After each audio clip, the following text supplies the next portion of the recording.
How different is spraying candy paint versus standard PPG? If you're talking about PPG base coats, it's gonna be a lot different going to candy paint because candy paint is a transparent color. So you're not able to hide your defects as easily.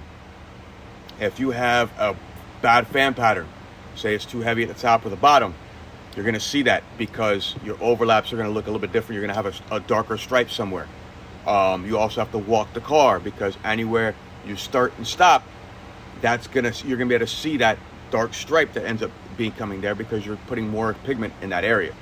So it's a lot different than that. As far as our candy paint versus our competitors, it's gonna be a lot different there as well. Ours is gonna be a lot easier to spray because we're not over reducing the concentrated color like our competitors do.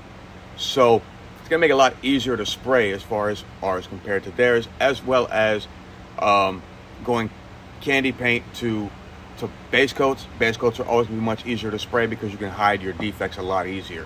Candy paint's a little bit more difficult to spray because you can't hide those. You have to make sure your gun is clean. You got to make sure your overlaps are tight.